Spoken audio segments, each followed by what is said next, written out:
First of all, I see that you're the founder and former owner of the historic Bryant's Barbershop. Correct. Is that an actual barbershop? It's an actual barbershop. What made you start that business? Well, when I retired from GM, and it was February 23rd of 1987. I was just 51 years old. I'm too young to retire, so I wanted to do something. So, see, on my father's side, it was all barbers. And on my mother's side, it was all bricklayers, okay? So I just decided, hey, I'm going to take up barbering. My brother was a barber. He had, had a shop. So I took up barbering. He took me down and introduced me to the people at the Barber College. So for 1 year, I took my exam and passed and everything. So me and my brother went in together and had a barbershop. And I worked there for 29 years. I cut hair for 29 years. Mm-hmm. That's great. So tell me about the Greater Flint African American Sports Hall of Fame for Black athletes. Well, black athletes played a large part in putting Flint on the map in terms of sports, okay? So they had a white Hall of Fame, Greater Flint Sports Area Hall of Fame.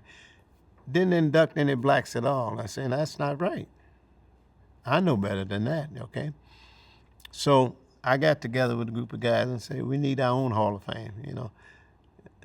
God bless the child that has his own. So we organized the Greater Flint African American Sports Hall of Fame. See, at one time, we have right now, today, we got 9 black ball players that played in Super Bowls from Flint. That's right. Somebody need to know that. At one time, Flint produced so many great athletes that Michigan State could suit up a whole team of 11 ball players just from Flint, black and white. Yeah. So that needs to be told. Somebody need to know this. How fantastic that you had the vision to make a Hall of Fame. Absolutely. Well, life does that to you sometimes. Sometimes you sit back. Sometimes you're almost forced to do some things, you know. And I thought we needed to make sure that this was rectified. Mm-hmm. And it means a lot. When did you start the Hall of Fame for black athletes? That was in 1983. I can't exactly what the month it was. It was 1983. And I went to a friend of mine's house and told him, I said, we need to have our own Hall of Fame.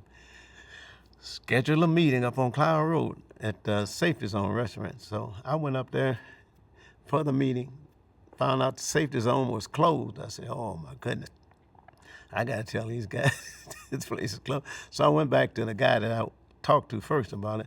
He was cutting his grass. He forgot all about the meeting. He said, Norm, I'm sorry, I forgot about it.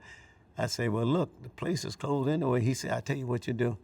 Get a hold of Bill Hamilton. He's director at Burston Fieldhouse. He said, we can have it at Burston. I said, good enough. So I got a hold of the guys and told them we need to have a meeting at Burston. So Bill was one of the greatest all-around athletes that even come out of Flint. So he was really, you know, on top of it. You know, he said, oh yeah. He said, I'll help you. So we had our first meeting there, all males. But then I got to thinking, you know, we wanted to do something. So I invited at our second meeting, I invited about at least 3 to 4 females, because I know you get some females, it'll get done. So that's what we started in 1983. Mm-hmm. And do you induct players in every year? How does that work? Yeah, we induct them every year. What we do is we have a nomination committee. And you send a name in and say, for instance, if you think somebody need to be inducted in the Hall of Fame, you send that name in with some information on that, if you have it. If you don't, we do research. And we research and get the information. And if you qualify, and you pass through the induction committee and you qualify, then they induct you into the Hall of Fame. But it's certain criteria you got to meet now. You have to be good. Oh yeah, you got to have some records. You got to set some records, and you got and you've got to be outstanding in your field of sport. Is it mostly football players, football, basketball? All sports. It's all sports, and also females. See, what people don't realize, they got on me because we don't have many females, but people don't understand. It wasn't until 1970 that Flint schools let females participate in competitive sports. See, we went back to our first inductee was 1916. Percy McClellan. He was the first black to wear a Flint uniform, a gridiron uniform in Flint. He was the first black to wear a gridiron uniform, Percy McClellan. So we went all the way back there, see. So we couldn't go back that far with women because back in those days, they didn't let young women play sports like that, too strenuous. Or so they thought. Or so they thought, that's right. Oh, that's so interesting. That's really great. I'd like to talk to you about the auto industry. And if you could just tell me generally, like, what the presence of the auto industry and GM meant to this part of the country, to Flint, Michigan, and what happened when it left. Well, it was Flint. See, my dad came to Flint to get a job. Fortunately, he never worked for GM, but he came because, see, relatives would come back south and say, hey, you need to come north, we can get you a job. But what happened is, and I tell people this all the time, and I don't want to misinterpret what I'm trying to say here, but that's what's wrong with our politicians today. Not that the politicians today are not good people, but you see, when General Motors was here, we had what you call a UAW. Now, Floyd McCree was our first black mayor. He was our first black councilman, okay? But Floyd McCree was a shop committeeman. He knew how to bargain. He knew how to negotiate, very articulate, and could hold a meeting. Fred Tucker, Fifth Ward councilman, shop committeeman. They brought those talents downtown with them. People we got down there that don't have those talents. So in order to learn that, they kill us. See, while they're learning, we're suffering. And that's the way I see it. So we lost a lot when we lost GM. We lost a lot. What did you lose? We lost the UAW. And back during those times, the UAW was very involved in politics because they could create phone banks and everything else, So Flint was a great tool for politicians. So we lost all of that. We lost people who were trained to be leaders. We lost all that. See, back during the time when my dad came to Flint, who didn't have a high school education, he didn't have a formal education, but he could get a job, buy a new car and a house. That's what you call a middle class. That they did away with the middle class, see? And that's what's happening right now. They started with the middle class. Now they're saying they don't want to teach blacks history about what happened. And that's wrong. You got to know where you came from. Good and bad. Good and bad, that's right. See, when I went from the first grade to the 12th grade in the Flint school system. Never had a black teacher. Never had a black teacher. But I learned in the 4th grade at Dewey School that Jacob Smith was the first white settler settled in Flint, right down on Grand Traverse and the Flint River. Married a Chippewa Indian. But nobody told me that my wife's great-grandfather had a barbershop on the corner of Curry and Saginaw in 1870 and was a member of Court Street Methodist Church, and his name is still on the books. But he couldn't sit on the first floor, he had to sit in the balcony. But this is history. And history is, you can't change history. No, you can't change history unless you write it. And I don't want nobody writing my history. How does it make you feel that history has been so selective and, so many things weren't told and that now people don't want to talk about. It makes me want to do more before I leave this earth. Makes me want to do even more.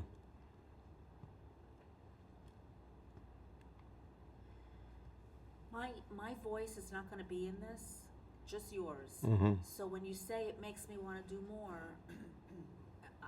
no one will know what you're talking about because my question won't be in there. So if you could say something like, the fact that history has left certain things out makes me want to do more. You know what I mean? So it's a Right. Well, the bottom line is that when my family came to Flint, we lived in the St. John Street area, okay? Now, the furthest blacks could move west was to industrial. Blacks wouldn't even cross industrial. See, I got a list of names. I must have about 30 or 40 names that says the first black. The only way you can be first is the fact that nobody was before you. So they put us in with a Polish settlement, immigrant Polish settlements, okay? Now, when I first came to Flint, you didn't see blacks picking up garbage because that was a job that a black man did in the South. But you didn't see him doing that in Flint because the Polish people did it. You didn't even see a black mail carrier. See, these are people that I can say they were first doing things. So Flint was probably the most segregated city in the whole country at one time. And people don't realize that, but we were segregated. See, I remember Industrial Avenue, we couldn't even go cross Industrial Avenue. And if you went across Saginaw Avenue, the police want to know what you're doing across Saginaw. But it was a prejudiced city. A segregated city, I should say that. Did that translate into work situations? Like, Oh yeah. See, the bottom line was when you say in work situation, it's just like downtown. They used to have elevators, where you had elevator operators. The only people that would operate those elevators, if they were black, they had to be a very, very light complexion black. Only way you can, if you want to see a light complexion black, go down and catch the elevator. But yeah, it's translated into jobs. You couldn't get jobs. And the same way, one thing about the UAW, it broke it down in the factories about jobs, getting jobs, because the union fought for to get jobs. And just like I say, you had some people came up north, didn't even have a high school education. Some of them couldn't even read. I remember I had a guy that worked for me one time. He couldn't read. He would sign his ex. A guy would go across the street, lunch out and cash his check and bring him money. I said, you need to sign your check. I would go up in the locker room and I told him how to write his name. Just so he could write his name, see. But the bottom line is the UAW did a lot for people. It gave them, made them have a sense of being a man, could buy a new car. Because I remember my Sunday school teacher, if we got our Sunday school lesson at the end of the season, he would take us down to Detroit Tigers game. He got a new car every year because he worked at General Motors. He couldn't have done that down south. would you say that the UAW broke down some of the segregation that was existing? Oh, yeah. Especially as it related to jobs. So then you got better jobs in the shop. Black folks didn't have jobs in the shop. I know I was, if I'm not mistaken, I was looking at a thing the other day for GM. Howard Simpson, his daughter goes to my church. He was the first black supervisor for AC Spark Plug. I think I was the fourth black supervisor in my plant at Chevrolet. But they had to open up those jobs. And they found out that blacks could learn skills just like anybody else. And they had what you call a program in the shop. I'm trying to think of the name of it. Anyway, you would work that program, say for instance, like you want to be an electrician, it would be a journeyman. You learn that job, it might took you 8 or 9 years, but when you learned it, and you're gonna be there anyway, you knew the trade. That didn't mean you had to go to college and all that stuff like that, but it was on the training job. So this did a lot for Flint. Did a lot. Excuse me, sir. I'm just going to pop your collar real quick. Oh, sure. Is that okay? Whatever you think is right, take care, man. I got you. Because if it don't, I'm gonna tell the folks that wasn't me. Just came a little off there. Thank you so much. So I understand that you are a historian here. Well, I just tell what I know. That's all. That's That's all I do. I tell it like the old folks say. I try to tell it like it is. that's great. Can you talk about the sit-down strike and what the sit-down strike did for the workers, for the black workers, if anything, what it did for the UAW? That's a little before my time, but I do know that about the sit-down strike. A little bit about the sit-down strike is that during that time they didn't have very many blacks even working for GM. See, the reason they sent for a lot of blacks to work for GM during World War II, they lost a lot of people, so they had to get people up here to fill these jobs. It didn't make any difference whether you had education or not. They just wanted a warm body in there. You could teach them. You can teach a dog how to do a trick, but they just want some warm bodies up here. So they sent south and got people, okay? And then they found out that they bring their family up there. So some of these families was going to these schools. So then they sent back south to some of these black colleges to get teachers. And Flint was known, one thing Flint was known for was community school directors. They would send down there and make them community school directors. See, Flint had a good thing going. And what I mean by that is this, is that, we talk about we need more policemen, It's not the fact that we need more policemen. See, back during the day when they had community school directors, we had over 60-something schools, so that means you had over 60-something community school directors, okay? My cousin got his bicycle stole off the porch of his house. So my aunt went down to Dordt School and told the community school director, Gene McFadden, Mr. McFadden, I can't buy my son another bike. Somebody stole his bike. And he just politely told her, Mrs. Davies, go back home, I'll take care of this. Do you know before the day was over, not only did he have the bike back, but the boy that stole it and made him apologize. So this is working in the neighborhood, see? Police don't do that. His name didn't become a statistic either, okay? So what I look at right now, and I tell people right now, we ain't got but 11 schools. Now they trying to go back putting community school directors in those 11 schools. I say, why don't you put a policeman in that school with that community school director? So one lady said, well, we don't want no uniform. You don't have to wear a uniform to be a policeman. You wear a suit. But can you imagine what they could do working together? Because these kids know what's going on in your community. They know more than what we do. Can you imagine a community school that working with the police and they know everything is going on? Now we running around there, look at the news, want to know how did this happen or when did it happen? Nobody has a clue. We lost a whole lot.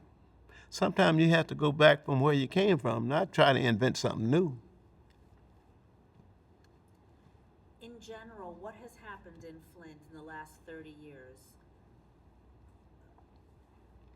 to change what are the things that have changed this environment that you were in where a bicycle could be returned and people had? We don't have that community relationship that we used to have, see? And the other thing, too, that has changed, too, is that you've got people leaving Flint. And the reason they left Flint, see, a lot of people don't realize this, is that when people used to come here and get a job, you know what they look for the school system and everything else. But if you bring your family, you want to have a good school system, right? So they look at that. So what happened was this, is that we've got people right now, and the school system is another thing. See, I was on the school board for 6 years. I was president for 2. But the bottom line was, Flint's property started going down, so they lowered the property tax on all the homes in Flint. But they didn't lower General Motors taxes. They kept, Flint has only had 2 high schools, Flint Central and Flint Northern. Now, Northwestern and Southwestern was built outside the city, but they annexed it in for taxes. Same way with General Motors. They built factories out on Man's Lake Road, but they annexed it so they could get the taxes.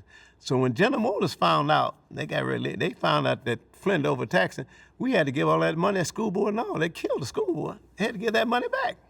They sued us. So now if you're coming to Flint and looking for a job, and you say, what kind of system they got schools? I don't want to take my kids there. That hurt Flint. It's a whole lot of variables you can feed into this thing. And the good people that really could really help Flint have moved out of Flint. So what you got people left that really can't afford to leave. And the middle class? You don't have a middle class anymore. That's what scares me. You don't have that middle class anymore. Because that was back during the time that you could take and irregardless of whether you're black or white, you made good money. You could take a vacation sometime, buy a second car. A lot of these folks would buy snowmobiles and stuff like that. That was your middle class. But they did away with that. See, in order to keep the minority down, sometimes they had to hurt their own folks. But they did away with the middle class. That's why we need to know our history. Absolutely. Yeah, we need to know our history. If we don't, we'll fall to the same mistakes again. Have you been reading about this thing in the United States where a lot of places are trying to take books off the shelves and not teach about slavery or what happened to the Native Americans or anything? Yeah, and that bothers me because I'm looking at TV one day. I see my cousin on TV, Tulsa, Oklahoma. I don't know if you heard about the bombing in Tulsa. See, we had a bombing in Flint, but nobody want to acknowledge it, see? Up on St. John Street. But the name of that bomb is I-475. It came right through and wiped out the whole black community, wiped the community out. You go down through 475, you don't see a sign that say this was a St. John Street. You don't see nothing. When did that happen? When they put the expressway through, it was back in, I think it was back, trying to think for sure now, probably back in the 70s, I believe it was. Late 60s or 70s, yeah. See, one thing when I was a kid, my parents had relatives in Chicago. You go to Chicago, you had a Chinatown, you had a Jewtown, and they supported each other. And even up on the north end of Flint, St. John's, black folks supported each other. We had our own businesses. You can't even find a black grocery store in Flint now. When I was growing up, we had two. We had one on the industrial side and one on St. John Street side. Elders on the St. John and Potella had one on Stewart Street. But we had that. We don't have that anymore. So you call the I-475 and other things in urban renewal a bombing? It is a bomb. It's all over this country. If you go through the black, it's like in Chicago. They had a apartment complex called Capiti Green. They tore that whole complex down because they couldn't control it for the dope and everything, and put a stadium up there, and the black folks used to live there can't even go to the ball game. They knew what they were doing. This thing has been designed for years. They knew exactly what they were doing. And they go through and they figure they would wipe out the black community. See, during that time, on the St. John Street Avenue, they had a street called Michigan Avenue. That's where you can get all your prostitution advice from, okay? Now, my daughter went to cook school. She had a teacher. Her husband was an engineer at Buick, okay? He worked at Buick down on Industrial. And he got killed by a prostitute and her pimp. But see, white folks were putting in the paper about the rough North End, but they were wanting to feed it. He come back, not only did he go to work every day, 5 days a week, but he come back on the weekend to get him a prostitute. But see, they want to clean all that out by just putting the expressway through. If you look through all the maps in the United States, in the I-75 and the 475, you see that wiped out the black community. You think you can wipe it all out, but you can't do it. You can't wipe out history. But these kids need to know about it. Let them make that decision. So before the I-475 was built in the 70s, there was a In the community- 60s, in the 60s. In the 60s? Yeah. There was a community there. Oh, yeah, it was a community there. It was a community there. Matter of fact, they had on St. John Street, they used to have a black hardware, black gas station. Elks Club was there. We had the St. John Street Center there. Had churches, a couple of grocery stores. Man, Holly had a grocery store, and Elder had a grocery store. But they were right there. And we blended right in with the Polish settlement. My brother could even talk Polish. My youngest brother could talk Polish. He worked shining shoes at this Polish place down there. Mm-hmm. But we worked with, see, they put the blacks in with the immigrants. But see, the difference there, those immigrants could move out. We couldn't. Just because the color of your skin. Color of your skin. That's why, only when we got to this country is because of the color of our skin. If we'd been white, they wouldn't have brought us here. The reason why we came here because if a white was a slave, see, we weren't the first slaves. See, white slave, if he get lost into the mixture of the people, they couldn't find him. But you can find a black man anywhere, whether you slave or not. So it's all been designed. People don't want to acknowledge it, but that's the way it is. So if you could make a list of all the things that were lost in Flint, you know, your talk, which is amazing, is going to be part of the fabric of the history of this city. And if you could, you know so much about what happened here from your perspective, what was lost? You know, years ago, I never forget, we had people that were getting PhDs to come through Flint to learn about our community school concept. Dr. Bill Cromer used to have me come in and talk to him like I'm talking to you. He had me come in, just sit down and talk to these people getting their PhDs, you know, about being a community activist and about Flint, you know. But one of the things that we need to, like I said, we don't need to reinvent the wheel. Just go back from some of the things that we used to do. One of the things is now they're trying to get community school directors back. Put a police officer in there. Let's work, get out in the neighborhood and work. When I was in Dewey School, the 4th grade, we used to have a cop. His name was Wilbur Legree, and he became a sergeant. Sergeant Legree, he used to come and talk to the school. All the schools would come in and talk to us all the time and sing songs to us and everything. But we've lost that.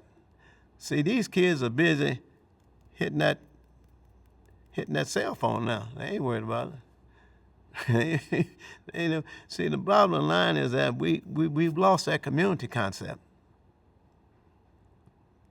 And what we want to do is we don't want to teach history because we don't want it to come back. It's all about the community concept.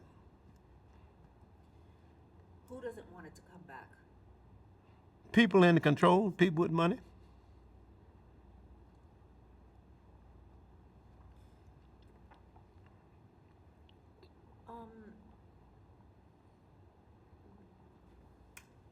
Can you talk about Floyd McCree?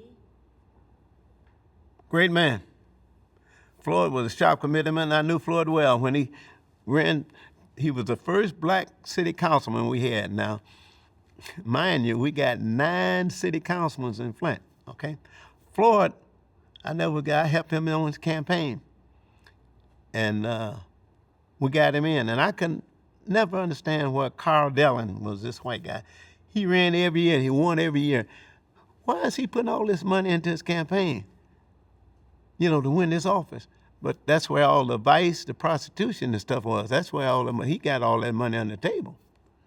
We got Floyd in there, and back during the time that Floyd was in there, see, you elected the mayor through the city council. You didn't elect it through the people. And Floyd ended up, they elected him mayor, and we had an open housing occupancy. The first major city with open housing. See, when my father brought his first house in Flint, and I didn't even bring it. I got a paper right now in my basement. It says colored, and that's where you had to buy. They kept us boxed in. You mean the newspaper? The newspaper, yeah.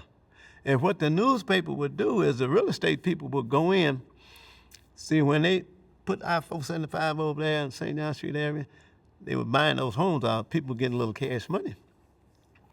And Buick was, buying out the home to get a little cash money. So the real estate people would come in and say, up at Northwestern High School, that was a total white area. Brand new area, new homes. My superintendent built a home up there. But the real estate people come in and say, hey, look, we can get you twice what you pay for your house. And they go tell a colored person, hey, we can get you a new home over here. And so when they bring blacks in, whites say, well, you bring one black in, the real estate people say, well, your house is going to go down, you better sell. So within 10 years, that area went from total white to total black. Within 10 years. This is all planned. It's nothing happened by accident. It's all planned and carefully designed.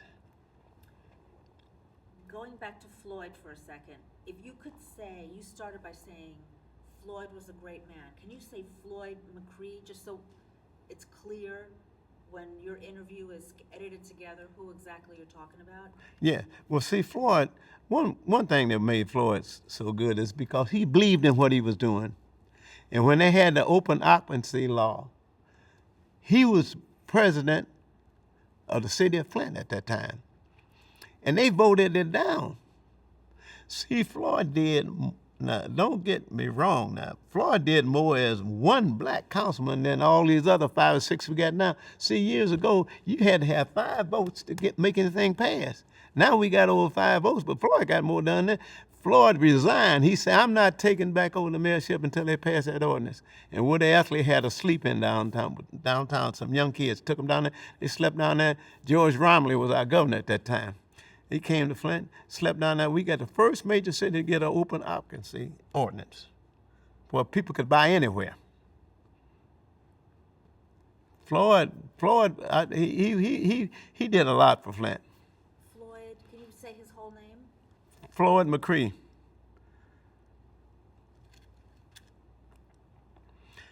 Yeah, I knew Floyd well. I mean, I was just out of high school. I was just getting out of high school. But we got him elected. He ran against a guy named Carl Dellum. Matter of fact, we had 2 blacks running there. It was Floyd McCree and, what was his name? But Floyd beat him out. I can't think of the other guy's name. But Floyd beat him out. But we went on to elect Floyd as our first third ward councilman. So you had 8 white councilmen and 1 black. Now, can you imagine 1 black doing more than all these 5, 6 we got now? Something wrong. What does his phrase, equal opportunity lie, mean? Just giving the people a chance to do what they can do, that's all. Just giving them a chance, that's all. But you see, they didn't want us to have that chance. They took away everything. I can remember Buick Factory was right in the black community, and they had a bar right across from Buick owned by this white guy, Eagles Bar. That's so the whites' lunch hour could go and get them a beer, see? But they wouldn't let blacks in there. Had a bar right in the middle of the black community, and blacks couldn't go into it. But this is what segregation was all about.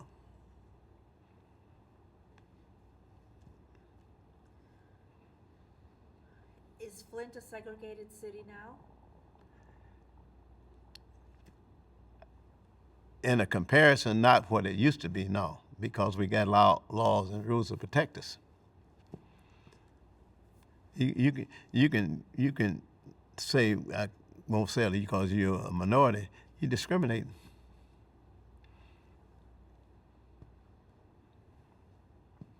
And same way with GM. GM has broke that down because they've got now where you can get decent jobs at GM now. Get decent jobs. Mm-hmm.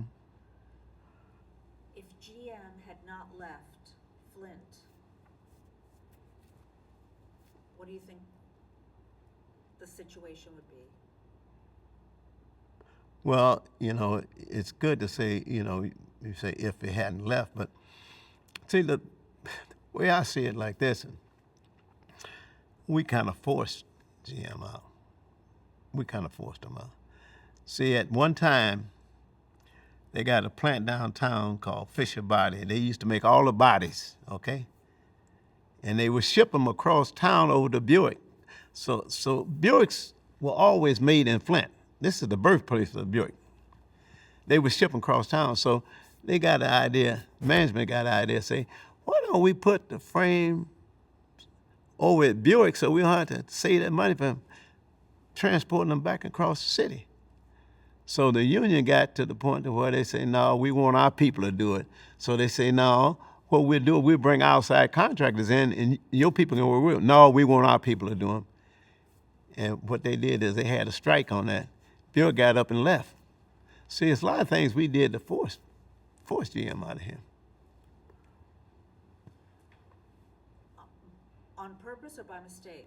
Well, they did it because of egos. Some of these people in different positions get on the ego trip.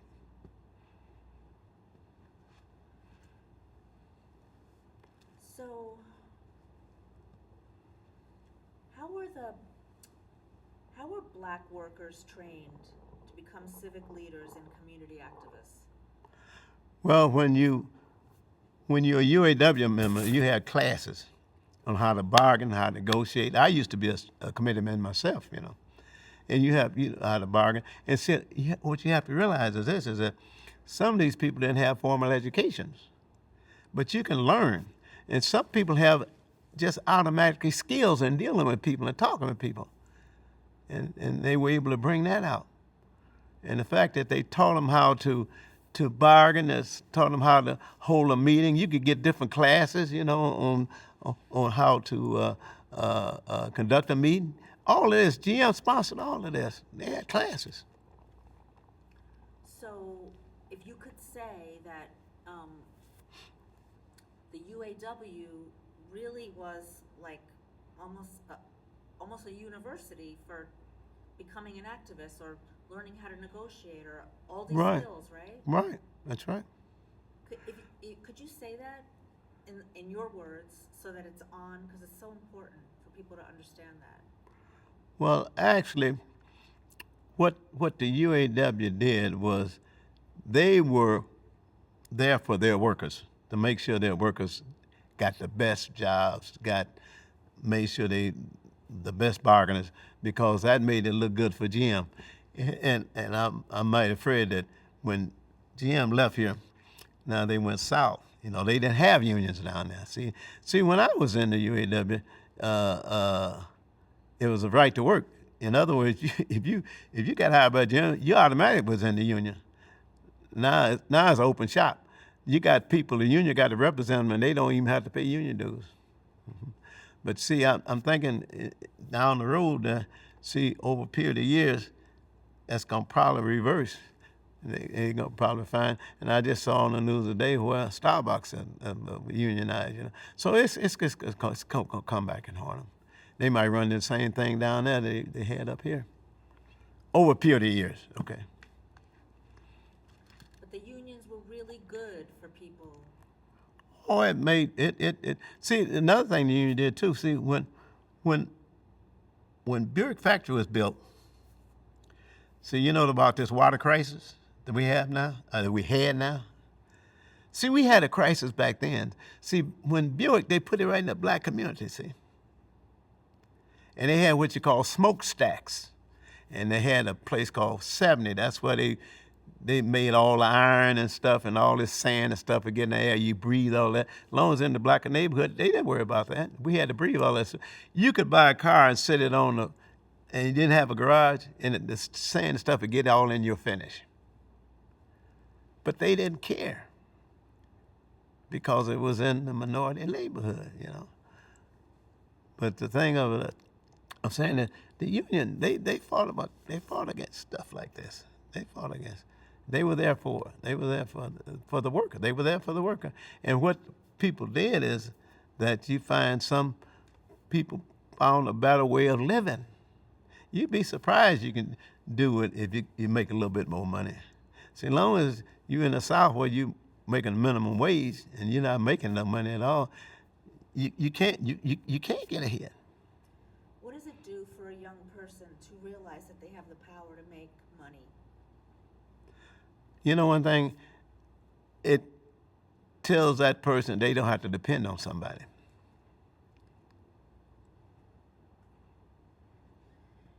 So if you could say being able to make money tells a young person they don't have to depend on somebody, so it's a complete thought, that would be helpful to me.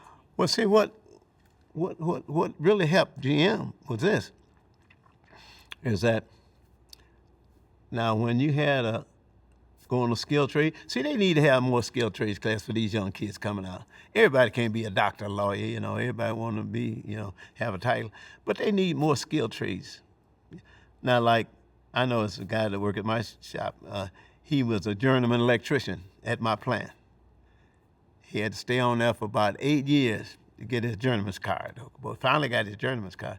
Now he's retired. He's got that trade with him. He helps the church and everything else. He's got that trade. See, we had something that could train our people. We don't have that now. See, not only did it, like I said, you know, train them how to bargain and negotiate, but General Motors also had to use those people. In other words, all I'm saying is this, is that if you got a guy and he has the skills to do something, utilize his full potential, make him an electrician. Give him an opportunity to sign up to take a class to be an electrician or to go and do a journeyman's. It might take 8 or 9 years, but see, if you go to college or something on 4 years, you go 8 or 9, you're going to be there working anyway. But when you retire, you got a trade. How does it make you feel to see that that doesn't exist anymore? This ability to stand on your own 2 feet doesn't exist for people. That combined with things like the water crisis and all these things, what are those things? How does that make you feel? It makes you feel like entrapment. They feel like you're trapped. You can't do no better. And that's what they want people to think. That's what they want these young folks to think. But that's not the case. See, when they took away, like I say, the community school concept, and they took away all these variables that used to help a person get up, they don't have them anymore. They really don't have them anymore. And you know, never will forget, one of the deacons of my church, he used to buy a new car every year. And one of the things the UAW did too, you worked in Buick 70. One of the things they did too, so you breathe in all that dust. See, you had to retire in 25 years. They call it black lung. The union made them pay them full benefit and retire at 25 years of service. See, normally, GM, you have to have 85 points to retire. That is, you had to be 55 years of age and 30 years of service. But in the foundry, 25 years, you automatically retire. You had to retire. But they fought for that. What do you wish would happen here in Flint to help the people? Well, one of the things I would like to see happen is that we need to go back to the community school concept in terms of, and I'm told now that they do have 11 community school directors. That's just 11. We used to have 60.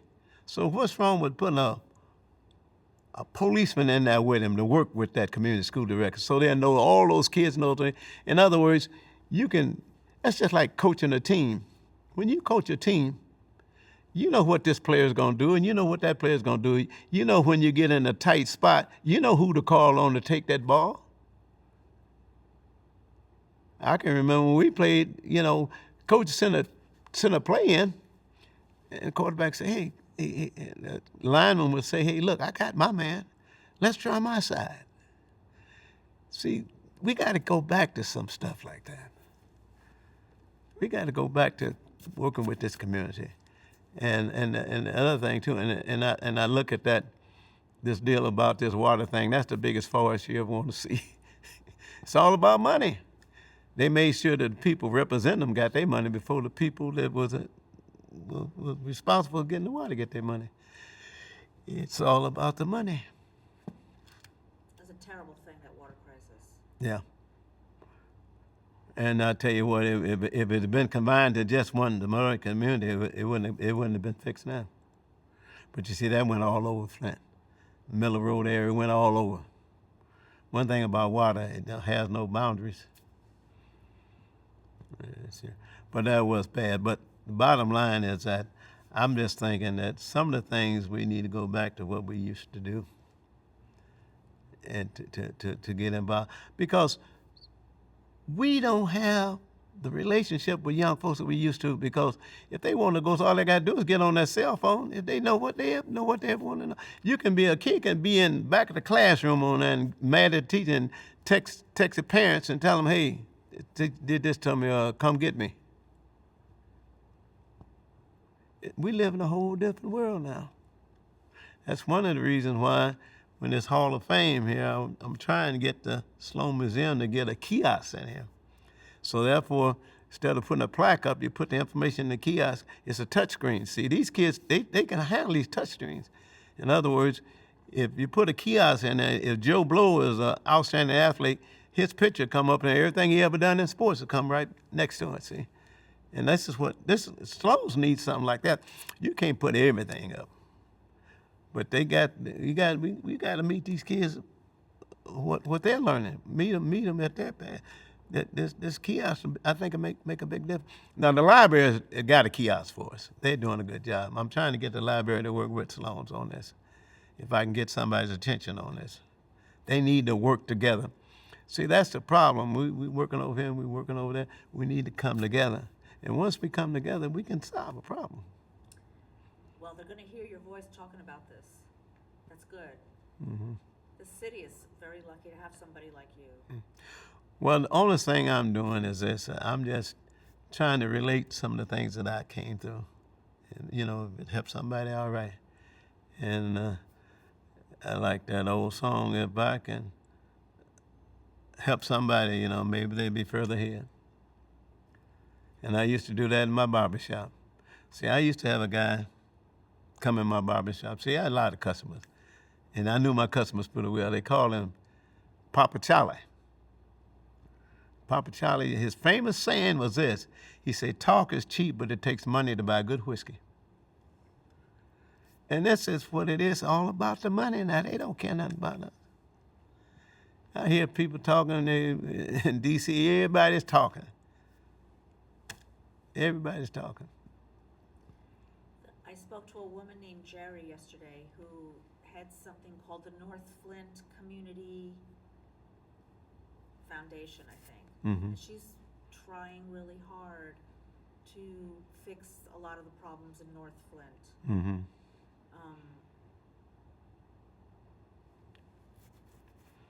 And I asked her if she had hope for the future, and I want to ask you the same question. Do you have hope for this city? Well, you know, here's what I look at. I've been an activist all my life. And when I was at Cook School, I organized the North Cook Neighborhood Association. I've organized block clubs. And when I go to meetings and I hear a kid, somebody say to me, organize a block club, man, where are you coming from? We did that 50 years ago. See, the reason why block clubs don't work now is because people now are renting homes. You can go on the computer and buy a home in Flint, and you can stay in Hawaii somewhere. They don't care nothing about no neighbor. They looking at it for a write-off, okay? But the bottom line is this, is that you can't, see, when I used to block my street off, we'd have block club parties and everything. But see, what happened is this, is that when you get these young folks renting, it's not their property. They don't care. Let the landlord take care of it. And so that's one of the reasons when they tell me about block clubs, I know, I say, I've been there and done that. We're in a different area now, dealing with different people, younger folks that don't care about buying. See, when you bought a house, that was one of the things when you purchased a house, largest purchase in your life, you took care of your property. You wanted your neighbor to take care of your property. But these folks renting, they don't care nothing about that. You got to come up with something different if you want it to come back. Just stop some of this stuff.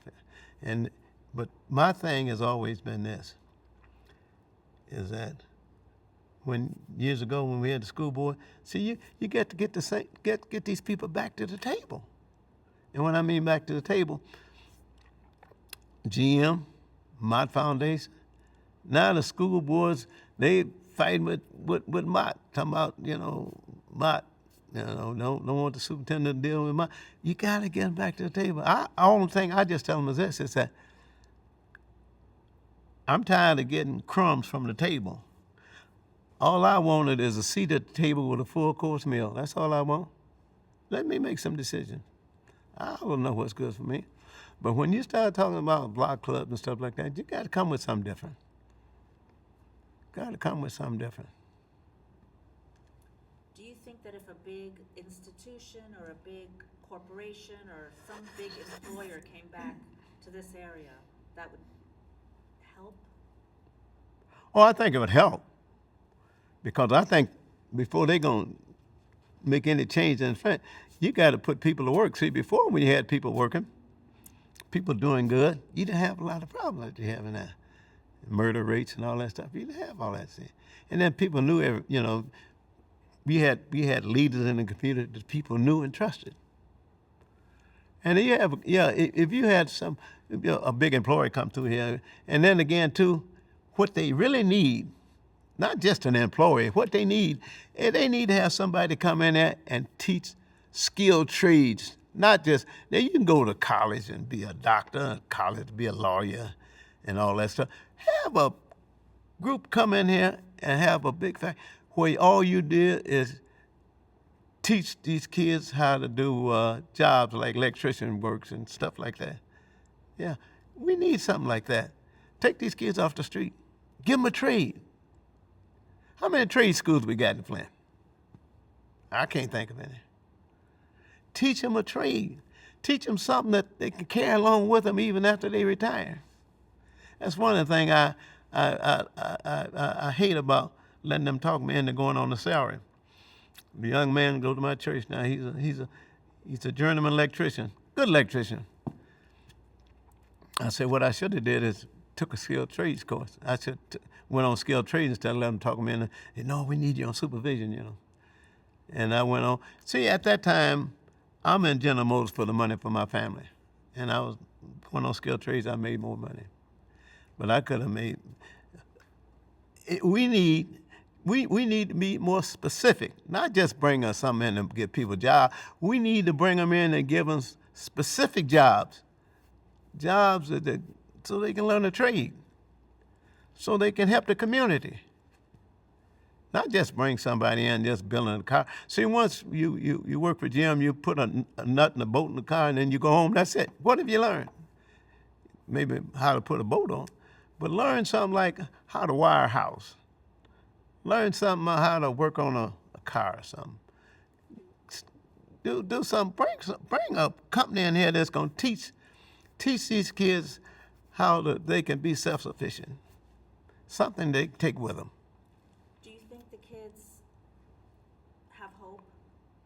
I don't think they do because we're not showing them hope.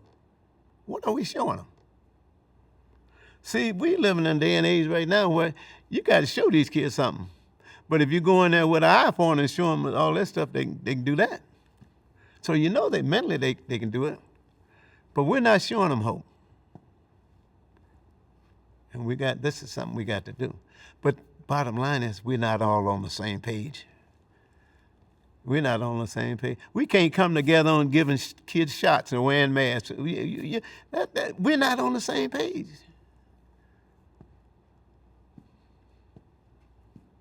Maybe Putin should have bombed the United States. Maybe we'd have come together then.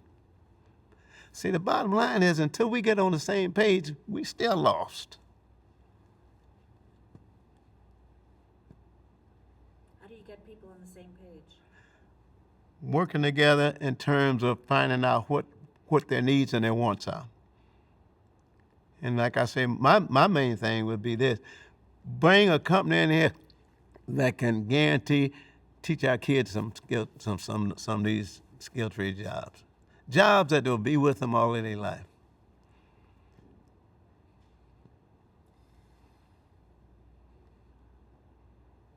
Were Were you, I see here that you were a former president of Flint Schools. Sure. Can you talk about that? Well, I just tell it like it is. I had on that school board at that time, I had a judge on there and I had an attorney on there. But back in those days, what you do is you elect the slate. You elect the president, vice president, secretary, and treasurer. And usually we move the vice president right on into the presidency, at the next term. And I was vice president, okay? So this young lady, she's an attorney, she said, you can't handle that job, Norm. She said, you can't handle that job, like that. Trying to talk me out of it, I said, no. So I filled that position that first year. You know what she told me the next year? She said, I think you better get the job back, Norm. You know what's going to hold us together. Same lady. See, what I used to do as a president, this is what I do. This is what and I learned that from GM. What I do is it took 5 votes to pass what I wanted to pass. I would have each one of my members, each one of those 5, I'd take them to lunch. I find out where my votes was before that meeting started. So when I got in that meeting, I knew it was going to pass or fail, but I knew where my votes were. But I learned that from GM. I didn't learn that going to college. I learned that from GM.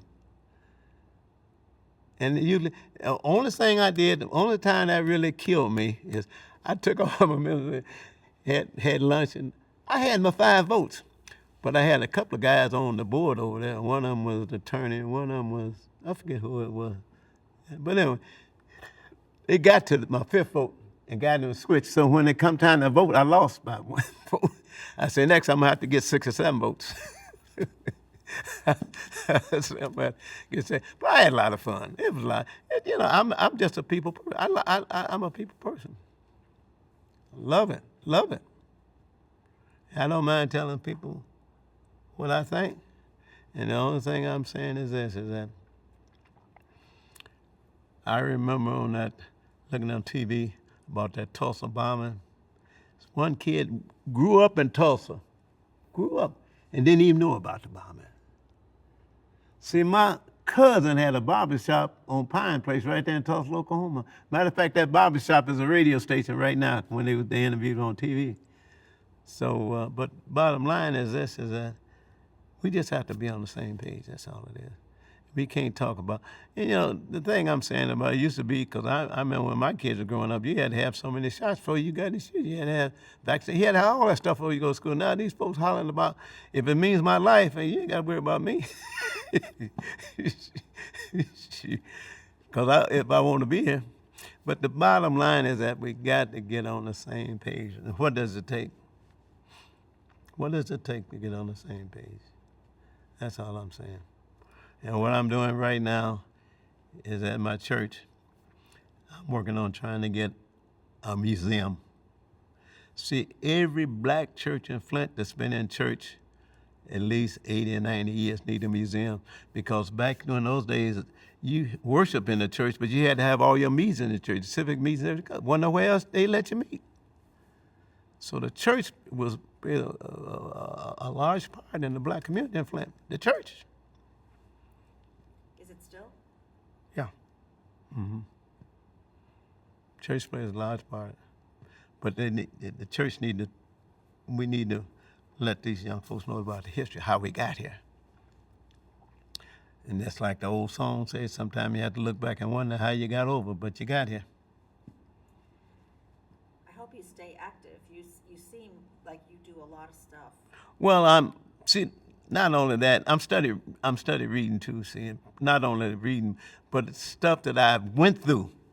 It's not that I read it, but I'm telling you some of the stuff that I went through. I come through this. So you can't tell me no different, because I've been there. Been there and done a little bit. Ran for mayor.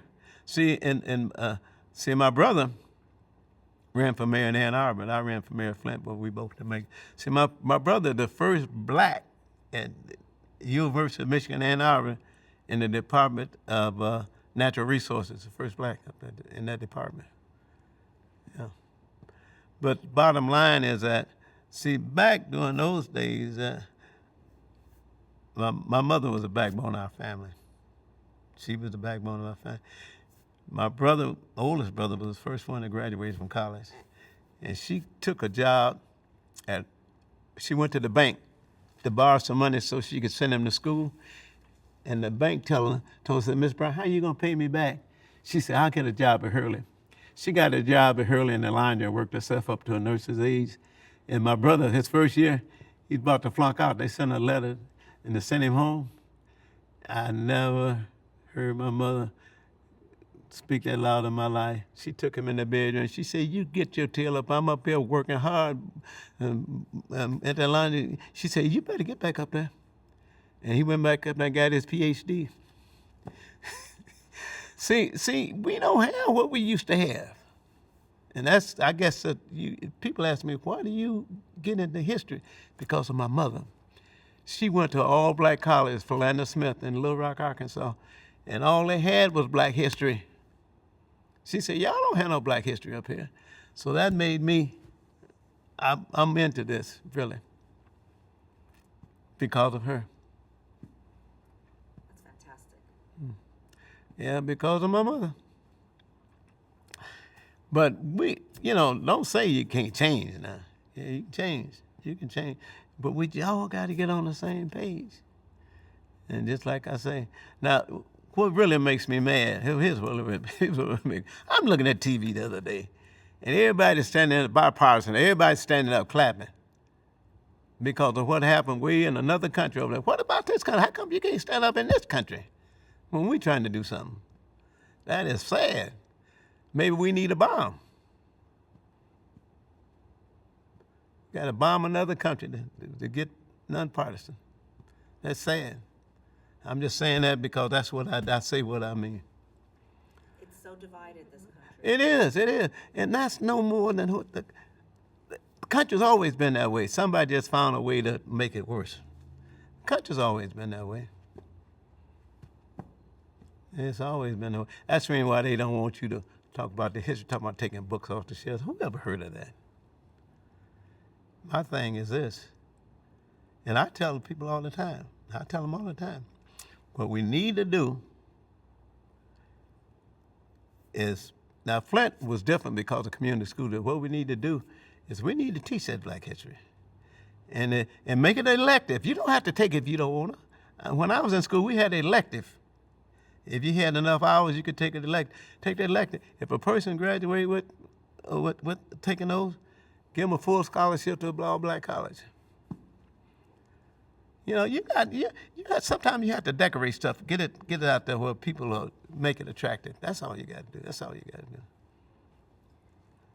about the young people, right? It's all about the young people. These iPhones. My daughter takes care of my computer and all that stuff. I say, it's hard to teach an old dog new tricks. But she's right on there.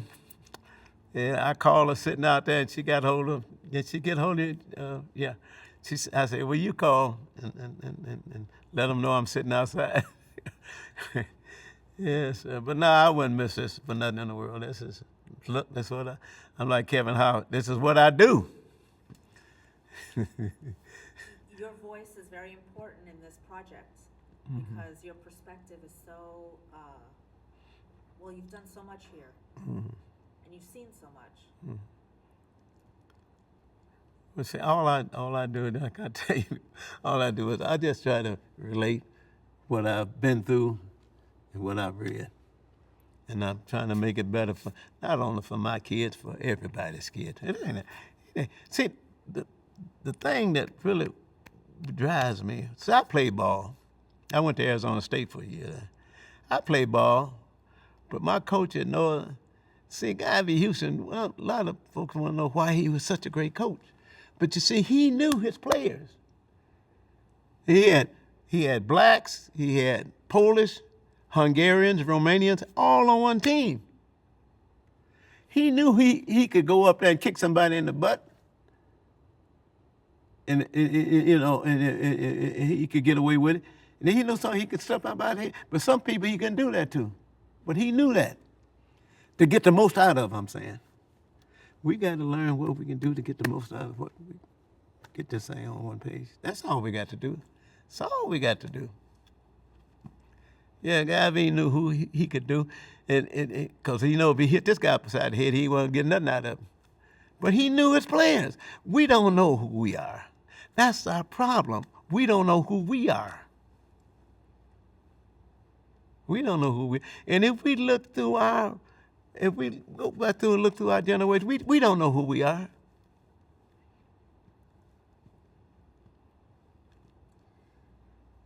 A lot of young people don't know. No, they don't know, because in my family, I got a couple of nationalities in my family. We don't know who we are. See, it's one thing about it. You can't bring a whole race of people over in one country and not get mixed some kind of way. You just can't do it. Anything you do.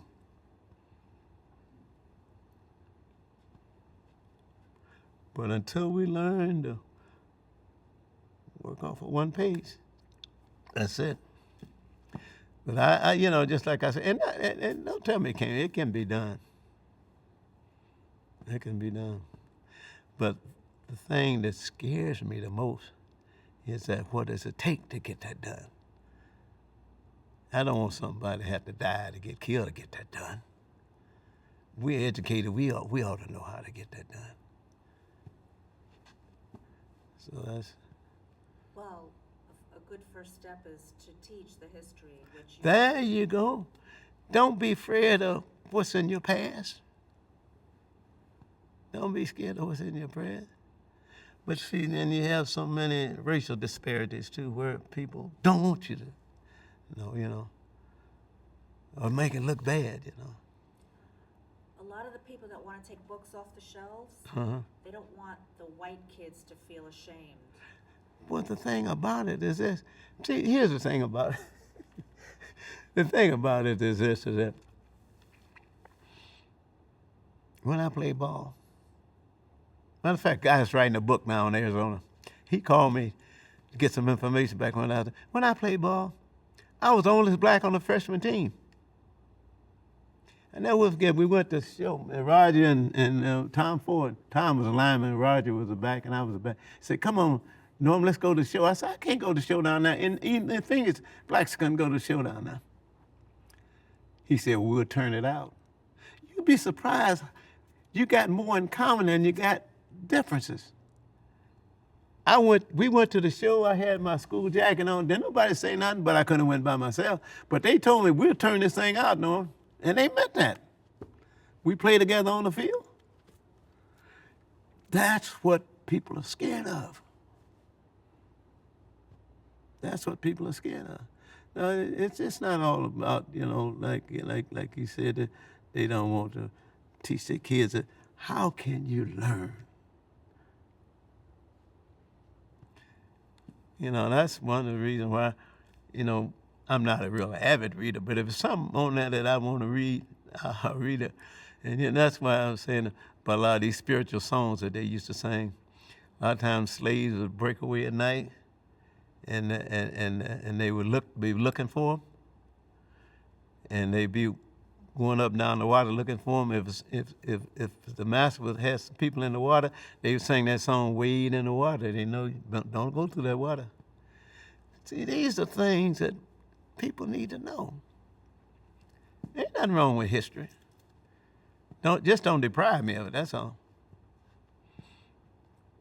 And my kids they gonna know their history about their family. All my kids know. Mm-hmm. They all know their history. And if kids that live in North Flint, or kids that just aren't getting the right, or don't have the right parents that are pushing for that, if they don't know their history, what do you think that does to a child? Well, personally, he'll end up a statistic. He'll end up maybe out there in the street fighting somebody, getting arrested. But to me, that's the whole thing. But if you got something to be proud of, you take care of what to be proud of. That's right. In other words, don't tell me I'm beneath you. I'm glad to be a black. Don't tell me I'm beneath you. See, one thing that I will say this, and my dad used to tell me all the time, he said, son, you got to be twice as good as the other guy. Now, when I play ball, Physically, we were the same. Physically, we were the same. Condition, we was the same. But up here, my dad said, hey, I know you ain't gonna get my spot, brother. I had him up here. See, if you can't control this, you're in trouble. And that's what's happening, right? This is being controlled. That's what's happening right now. And the person has they found a way out how to try to control our mind. Keep them books out of here. It's all about control. Money and control. That's what it's all about. Is there anything about the history of Flint or the story of Black people in Flint that we haven't talked about that you feel like you want to say?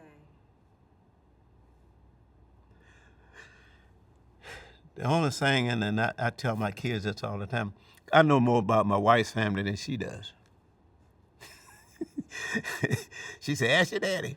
But the bottom line is, they need to know about Albert Harris' story.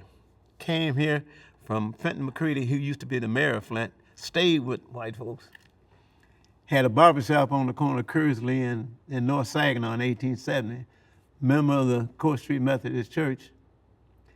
And that's how they ended up building Quinn Chapel AME Church, which is a black church where people could sit on the main floor, okay? But this need to be brought up. Some of his family is still in Flint.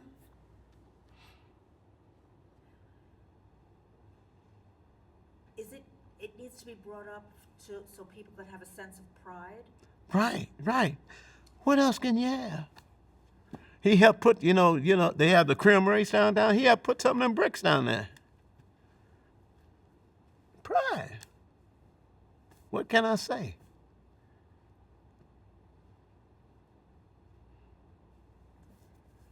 Well, I don't know. I mean, I think that what you said is really fantastic, and your voice is going to be very important in this exhibit. Well, like I say, when I'm going on, he'll understand and say, well done, because I'm going to, as long as I can tell my story, I'm going to tell it. And as long as my family, I'm telling you, I got a little great-granddaughter now is coming in from New York another couple of weeks. I never got a chance to see her yet. But my family's going to know. They know. And matter of fact, my wife was thinking about putting me out of the house because I got, what I do is I put stuff together like on a big poster board and have it laminated so it keep forever. But that's one reason why I'm trying to get this kiosk. Going.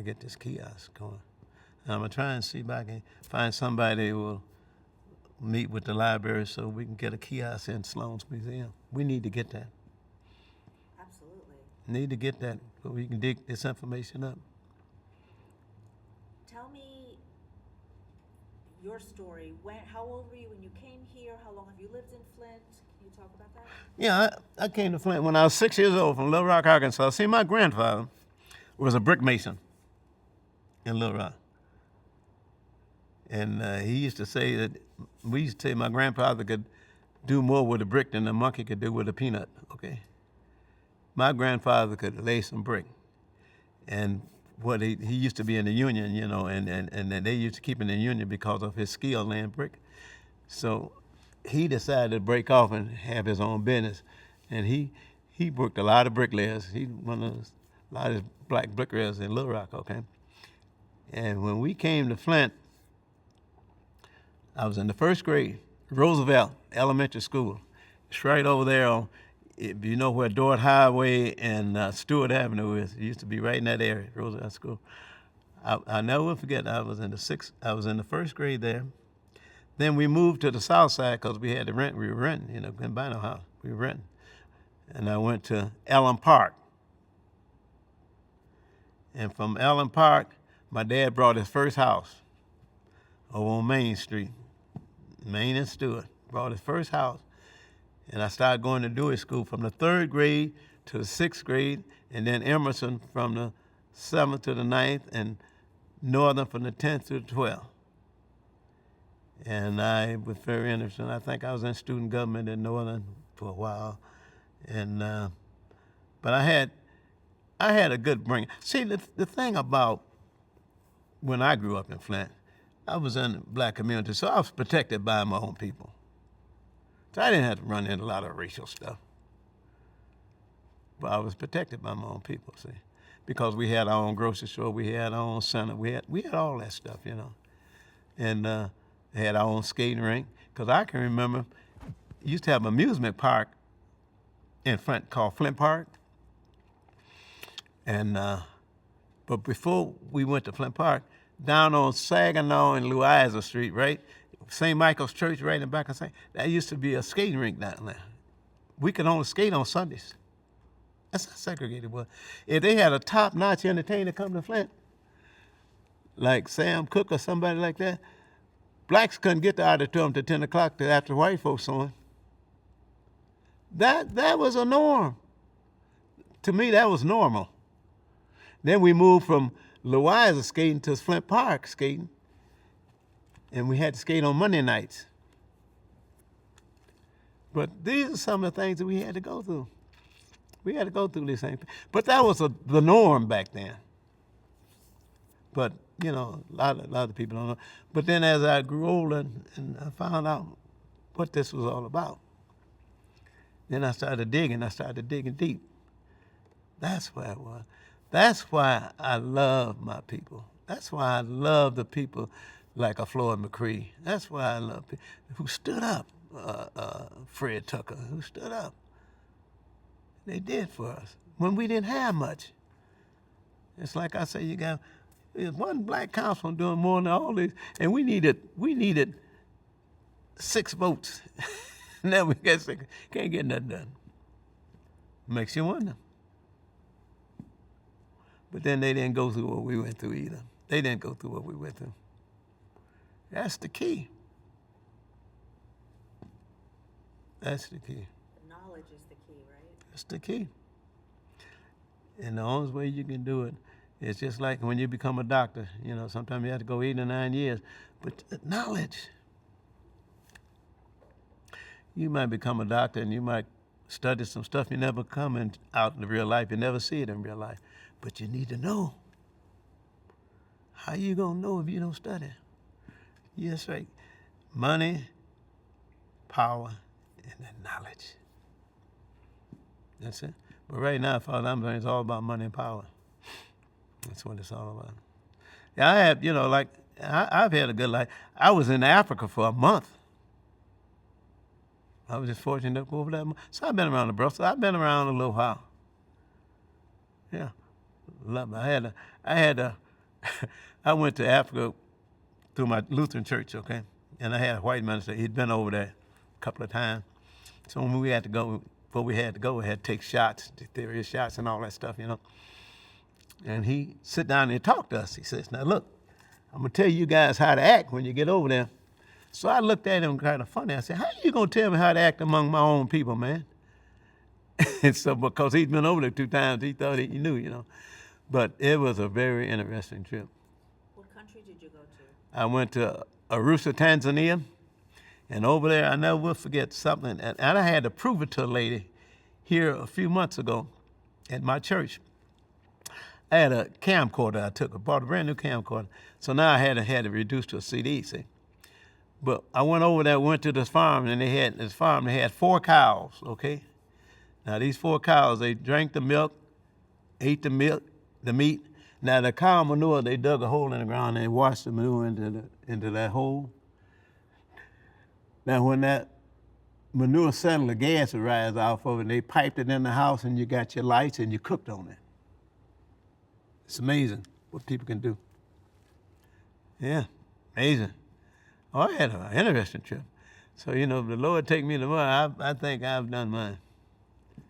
Interesting trip. I've been around.